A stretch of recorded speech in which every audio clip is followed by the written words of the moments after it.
please simplify your text boxes. We see this a lot. And under preview mode, like if there are no borders, these look an awful lot alike. So if you are working in preview mode, you may not know what your file looks like. Under normal mode, it's a lot easier to see how all of the boxes are stacked. And you might wonder, how can I get this wondrously efficient piece of text box magic? I will show you. Here is how we do this.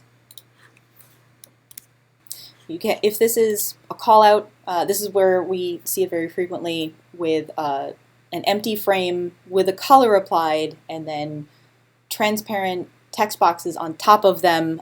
Maybe there's a title and content, or maybe it's just content. Either way, they're sort of just put on top of each other.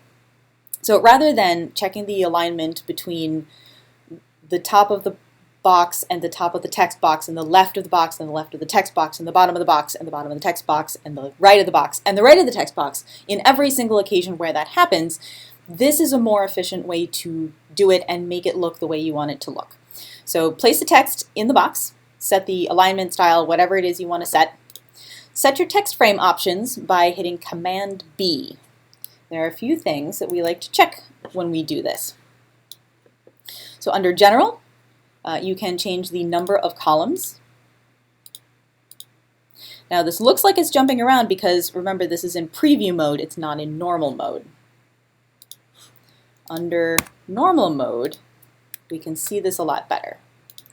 So we can see where the columns are and we can control them. You can also set the inset spacing. Top, bottom, left, and right. If it is a rectangle or a square with no rounded corners, you can set each of these things independently. If it has rounded corners, or if it's a circle or some other shape, by default they will all be the same, which can make things a little more complicated. Just be aware of that. This is where you can also set the vertical alignment, top, center, bottom.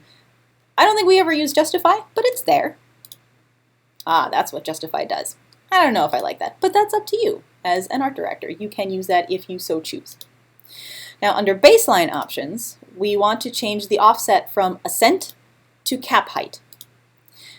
This will ensure that if there is vertical justification, it's truly centered. If it's set at ascent, it might look just a little bit off.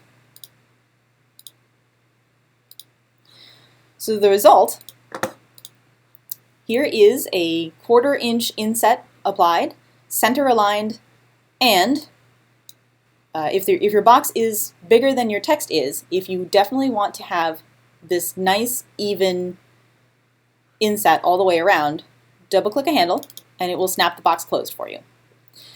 Snapping the top or bottom will change it vertically. Left and right, a little more of a challenge, but it can be done. And sometimes, if you click on a diagonal, a bottom corner, say, sometimes it will do this. So this is just something to be aware of.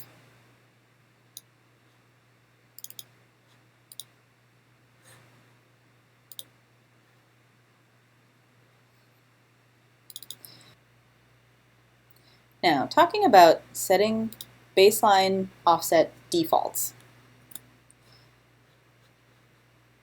Setting this with a box applied sets the default for that box. Doing Command B and changing this to cap height with nothing selected sets the default for the file.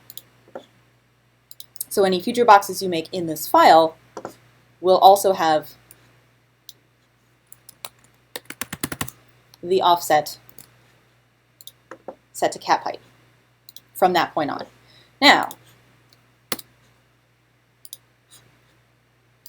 if you hit Command B with nothing open, you are setting the default for your program.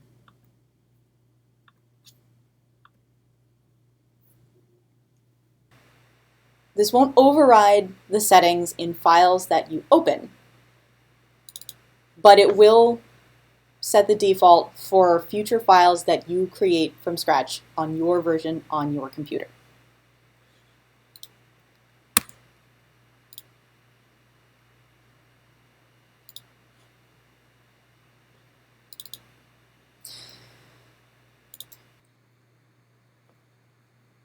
Even if you want a transparent background to a callout, you can do that while having the callout all be one single text box.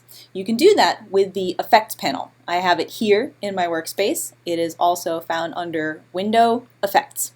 This allows you to apply overlay, adjust the opacity, or apply effects to the object, the stroke, the fill, and the text individually. And this is what each of those results look like. This is 30% opacity applied to the whole object.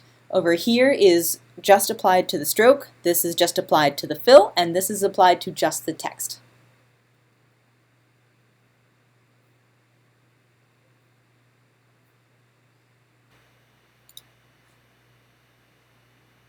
Now, what about rounded corners?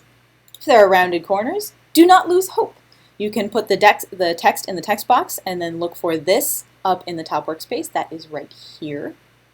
And if you option click on that box, you get your corner options. And then you can set whatever corners you want. You can set how much they are rounded or otherwise shaped.